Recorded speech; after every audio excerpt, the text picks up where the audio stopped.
Fantastic. All right. This is group 3.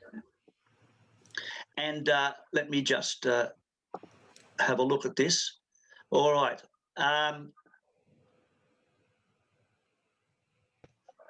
I was impressed here, and in fact, all of the outlines that I saw in the groups did a good job.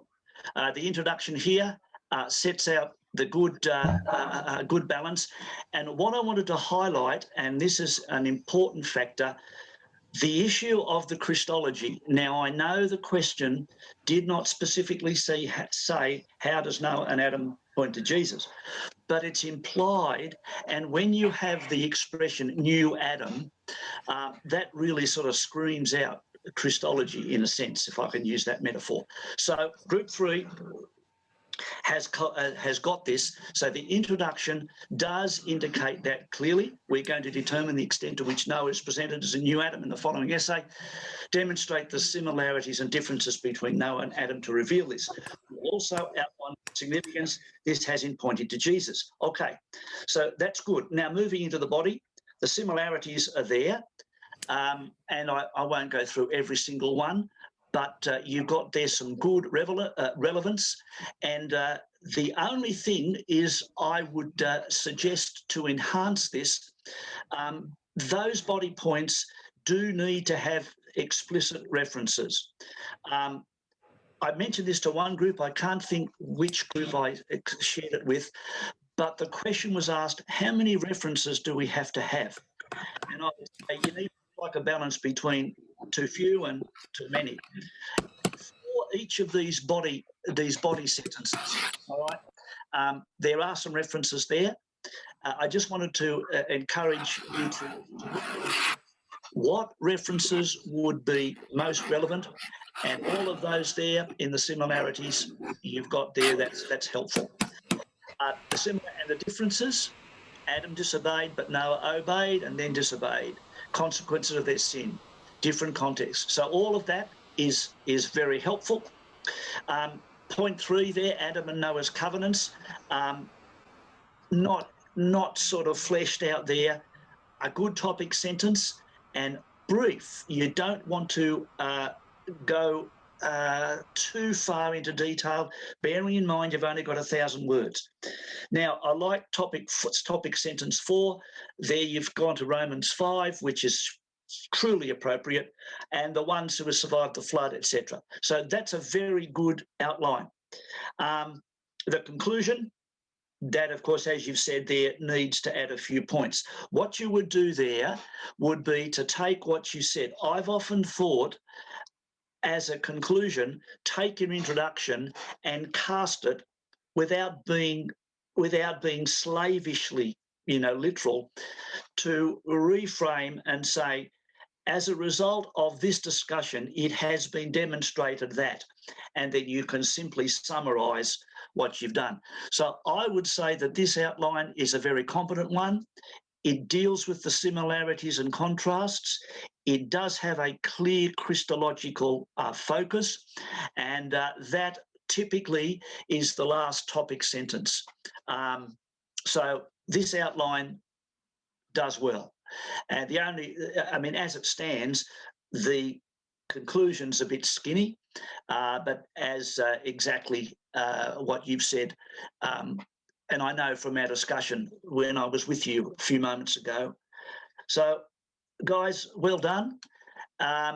Does anyone have any questions about that outline? You don't have to, but is there something there that you'd like further explication on? As it stands, essay outline is good, relevant. If not, we can go straight to group 4. Okay. Well, if everyone's happy with that, look, that's a good outline. So thank you, group 3. Appreciate that. Could we have group 4, please? All right. Group 4 has given us a very detailed outline here, which again is on the money. Good introduction. Like group 3, group 4 picked up on the Christology, Could be stated that Genesis 6-9, the introduction, Noah is presented as a new Adam. This essay will explore the extent to which this is true by assessing Adam's role, comparing with the role of Noah, and examining why there was a need for a new Adam, ultimately fulfilled in Jesus. Now, that introduction has an excellent balance. The three key areas: Adam's significance, Noah's significance, and then ultimately in Jesus. So that's a good, balanced intro. I like your 5 topic sentences. They're all relevant. What role is the original Adam given? Good some points there with accompanying references. Just a word about that. As I said before, one needs to keep a balance between too few and too many. I think this gets it just about right. You may want to highlight, and this will be a value judgment, ask yourself, is this reference something I need to focus on and I need to expand on? In which case, you can give a little bit of extra commentary on a specific verse, but keep that to a relatively bare minimum. I don't think it would be wise to go into extraordinary detail just on Bible texts, because I'm wanting to see, and the marker wants to see the train of your thought being highlighted. So just bear that in mind. These points are excellent. You've looked at the role of original Adam too. How is Noah presented? Some helpful there, helpful insights. All of those are relevant and appropriate. And you've got the relevant sections. Point 3, similarities between Noah and Adam. And there they are. All of those. Well done, well put. With an outline like this, the writer would be in a very good position to be able to go into, I think, a pretty good essay, because you've expanded your topic sentences, you've got subpoints. Now what you need to do is to flesh it out and give it some body, and so that becomes an 800-word segment. Topic sentence 4, differences. Similarities in point 3, verse 4, differences between the two. Again, yes, all of that relevant. Only righteous man of his time. God promises not to curse the ground or destroy living creatures again. Again, that was a curse. You might, of course, well, you've already done this, but bringing it back to see the Adam, Noah, timeline, or what's a continuum, the Adam Noah continuum. So that's good. And the ending with the sign of the rainbow. Point 5, excellent. How does Noah point to the new Adam that is ultimately fulfilled in Jesus? You made the valid point. Noah was unable to be the new Adam as he was still a sinner. Jesus is the ultimate new Adam as he's free from sin. Jesus is man, but also God. So he makes us a new creation. Again, Romans 5, critical text here, guys. And I would say that in an essay like this, if you're going to look at a New Testament context, Romans 5 is on the money. That's the winner. Conclusion is good. Let me see, just quickly refresh my memory here. Noah's been, as some said, as a new Adam, the way he fulfills some of the roles. However, there are roles he doesn't fill. Okay, there's probably a few dot points there. Again, I wasn't looking for a fully blown out conclusion, but you've got that good balance there. Adam, Noah, continuum, and then concluding with Jesus. So both these outlines show good balance.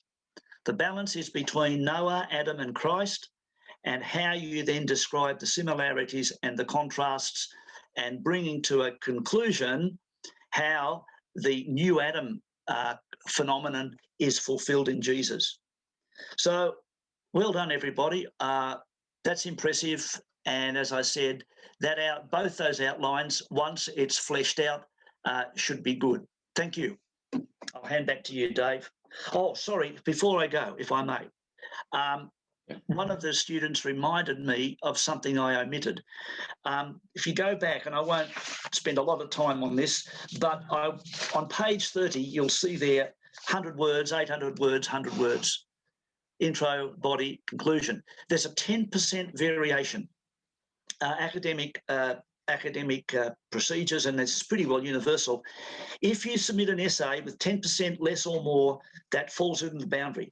So on this essay, you would be perfectly appropriate to submit something between 900 and 1,100 words. If you give me a 2,000-word essay with a 1,000-word limit, I'm probably going to have to penalise you for excessive word usage. So just be mindful of that. That 10% variation gives you a little bit of buffer either way. So thank you.